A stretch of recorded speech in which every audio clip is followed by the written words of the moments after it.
Saan na yun? Si Queenie Boy. Queenie Girl lang. Nasaan? Maraming salamat po. Ay, kamo. Isang intermission number po sa Parang Puro nahulog Bros. lang na yung ikaw ata.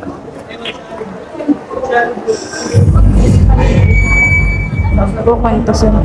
Sana di mo na to nilagay. Mas magandang wala yan. Ha? Nahulog. Nahulog? Kulang ka sa boobs.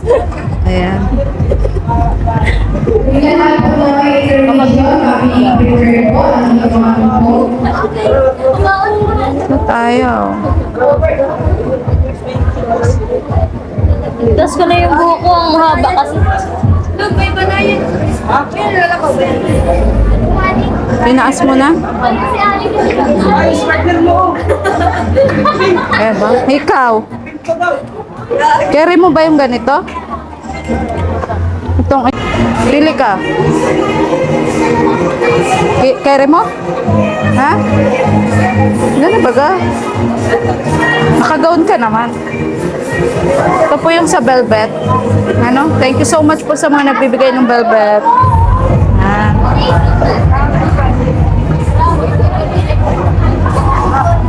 Ito yung pakaw. Sabi ko baka wala kang ano, baka wala ka suting hikaw, tas kwintas. Salamat po sa nagbigay nito sa akin, no. Bigay ko na po kay Queenie. Yan. Mainit, mainit. Ayan. Sige, dito muna kami, be, ha? Sige.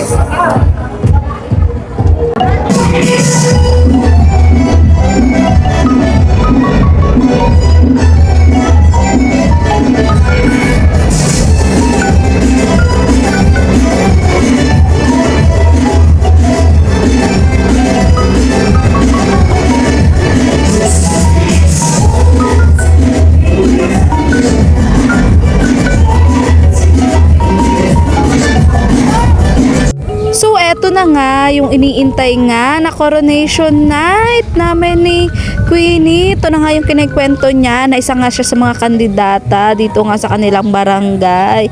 At eto nga, at tatawagin na nga sila para rumampa ng kanyang partner. Ang kanya pong partner ay ang kanyang pinsan. At eto nga pong si nanay na bumubulong-bulong kay Queenie ay siya nga po yung nagtuturo ko ano po ang gagawing pagrampa ni Queenie, kung saan nga po magmumula, kung saan titigil at kung saan magpapakyut. Charot. Ayan. So alam na nga daw po nila Queenie ang gagawin. Nandyan nga po tayo sa gilid at nagbibideo kay Queenie. At eto na nga, tatawagin na nga sila. Presenting Queenie Labrador. O, diba? Dahil nga sa ganda at haba nga ng gown ni Queenie ay heto at medyo nahirapan nga siya maglakad, muntik pa nga matapilok, kaya heto tapatigil sila. Pero carry lang, tuloy-tuloy ang pagrampa. Ayun na nga, ayun na nga, ayun na nga. Sige, rampa, go. Habang hindi pa nauubos yung, anong tawag dyan sa hawak niya? Fireworks? Basta, fireworks yan. Ganito nga kapag piyesta sa aming barangay, may mga ganitong coronation, may mga kandidata at may mga pasobre bago sila manalo.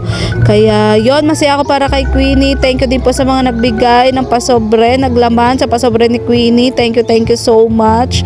At heto na nga, nasa kalagitnaan na sila mga kalingap at halatang halata namang masaya si Queenie sa kanyang mga pinagagagawa ngayon sa buhay. At syempre ako din, masaya din ako para sa kanya. Kasi nga, syempre, bilang ako nagbablog kay Queenie, nakilala ko si Queenie na isang maiyain na dalaga. Buti nga ngayon at medyo pa lang kumakapal yung mukha niya. Sana tuluyan ng kumapal. Kasi wala namang masama sa pagiging makapal ang mukha. Kadalasan nga, nakakakuha tayong mga opportunity nang dahil sa pagiging makapal ang mukha natin. Kaya go lang Queenie, andito lang si Ate Maria Ligaya para suportahan ka. Heto nga, nakakit na nga sila ng stage. At ginagabayan nga rin siya ng kanyang escort. Dalang haba-haba nga ng kanyang napiling gown at napakaganda nga rin. So bali pampito nga siya sa mga kandidata sa 8 ata or 10 na naglaban-laban. Kasi ako, kaya din naman ako naging ganito kung ano ako ngayon dahil sa pagiging makapalang mukha guys. At ayun nga, nakaupo na nga si Queenie sa wakas habang ang mga escort nila kawawa naman. Halos ilang oras dyan tatayo habang sila aba ang sasarap ng upo. At matapos nga yung mahabang seremonya, heto nga at magbibigayan na nga ng shoes. So partner-partner nga ang pagbibigay. Etong at medyo naguguluhan si sir sa pagbibigay ng shoes kay Queenie. Siyempre hindi niya alam kung paano ilalagay yan. Pero salamat at nailagay na nga. At heto nga, syempre hindi mawawala ang picture-picture. Aba minsan lang ito kaya dapat may remembrance. Grabe, ang ganda-ganda pati ni Queenie ngayong gabi. Muntik ko nang hindi makilala. Queenie, ikaw pa ba yan? At heto na nga yung susunod na magbibigay ng anong tawag dyan? Trophy ba? Ayan, so lahat naman sila makakatanggap niyan bilang certificate of acknowledgement. Tama ba? Basta yan yung ganap namin, ang pagbibigay ng shoes, trophy, at syempre ang picture taking. Oh, ayan, hindi talaga mawawala yan para may remembrance tayo. Medyo nagkakalituhan pa nga sa pag picture taking. Sige na ma'am, tumayo ka na dyan, then smile, click. At heto na nga, dito na ako guys, si Maria Ligaya Vlog. Oops, iba yung kasama ko guys, hindi yung asawa ko.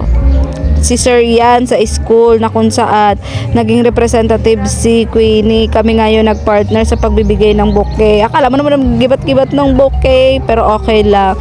Basta ma-expose tayo dito sa kaganapan ni Queenie, masaya na ako doon. O diba? Congratulations Queenie! At ayan, ibang ang atake ng pormahan natin dyan mga kalingap. Syempre, paghandaan din natin tong kaganapan sa buhay ni Queenie dahil minsan lang ito mangyayari. At wait, hindi pa pala nagtatapos dun sa bouquet ang pagbibigay kay Queenie, kundi may pag-gift din ang event na to para sa mga kandidata. So ayan nga, tapos na nga sila mag picture taking at tapos na rin ang pagbibigay ng award kay Queenie. So ibang kaganapan na naman netong at mga sayawan na naman guys ng mga nag-intermission.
At eto na nga, kanya-kanya nga rin palang puro sa barangay nila Queenie. May kanya-kanya ding intermission number. So isa nga ito sa mga nagustuhan kong intermission number. Dahil bukod sa mikris yung kanilang uniform, ay talaga namang pakak.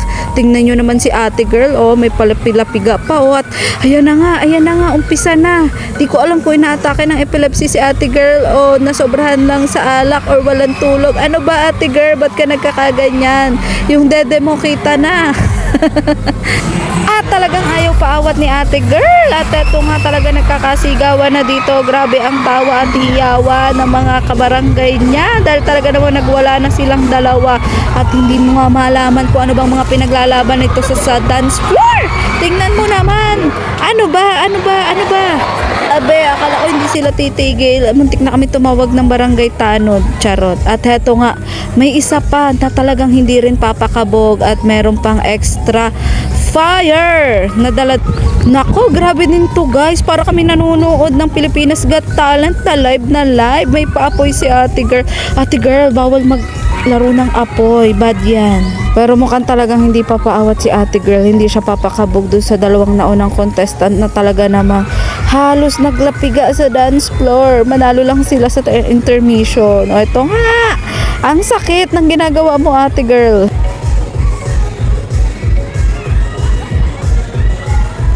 Naku, grabe di ko talaga kinakaya ang mga pinagagagawa nito ni ate girl. Talaga naman kumakain at nilalasahan yung apoy, dinadapi-dapi sa kanyang braso. Pero guys, paalala ko lang, bawal na bawal gayahin ng mga bata at bawal din gawin ng mga hindi eksperto. Si ate girl, eksperto po yan sa paglalaro ng apoy. Madami ng apoy na pinaglaruan yan.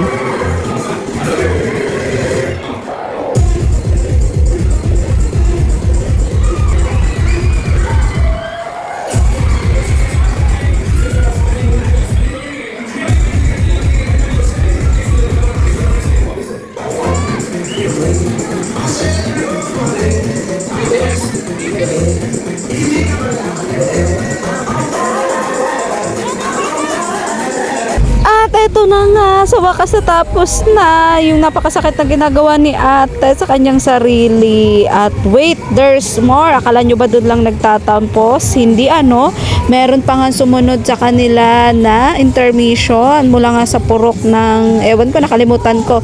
Basta, isa sila sa mga purok na nag-intermission ngayong gabi. At meron nang umagaw ng pansin sa aking intermission na ito. Ito nga si ate girl na nasa likod na talaga namang hindi ko maintindihan kung may sarili siyang mundo o ano. Pero wag ka ha.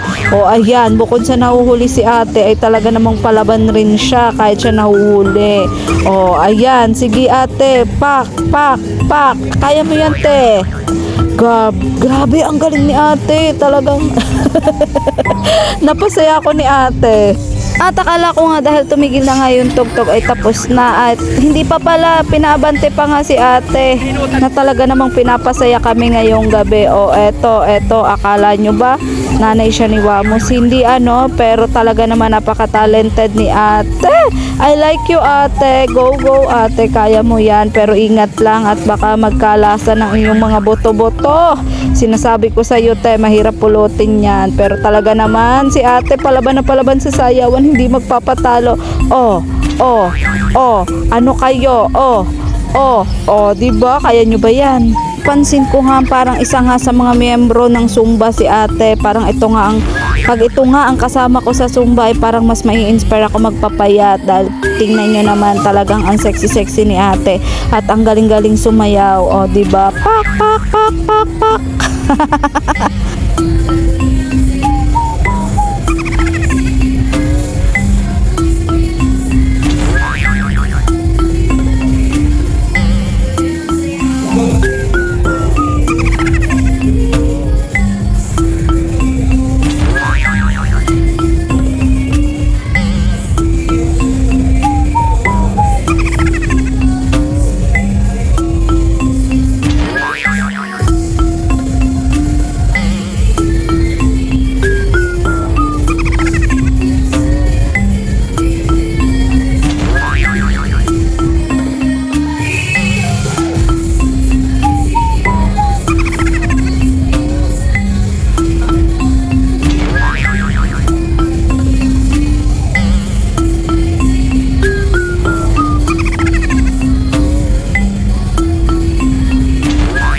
At wag kayo, hindi lang nagtatapos sa pagrampa, sa pag-intermission number.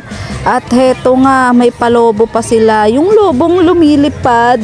Yun bang, ako ay may lobo, lumipad sa langit. Di ko na nakita, boom, pumutok na pala. Yon, pero ito hindi sayang yung pera nyo dahil tingnan nyo naman nandyan nga yung pangalan ni Queenie. Mutya ng katarungan. Tama ba yung nababasa ko? Queenie Labrador. So may kanya-kanya pala silang title. Ay, hindi. ano to, mutya ng pagtutulungan. Hindi pala si Queenie yan. Eto, andito si Queenie. Ayan, mutya ng kaunlaran. Ay talaga naman, oh. Syempre, habang nabablog natin si Queenie, ay lalo silang umuunlad sa buhay. At eto na nga. Yung lobo ay lumalaki na at patataasin na nga nila guys, paliliparin na nila. Naku, nakaka-excite naman at ang daming batang tuwang-tuwa at nag-iintay. April Joy Campo.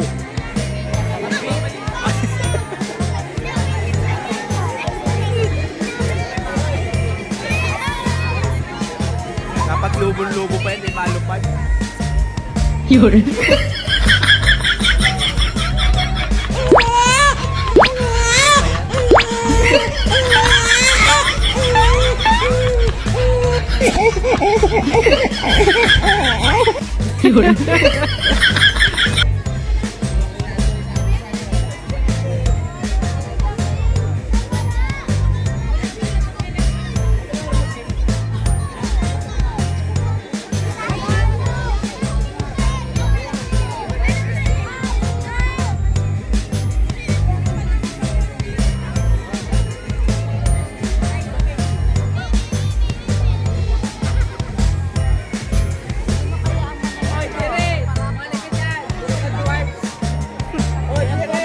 Hype the dwarfs. Hype the dwarfs.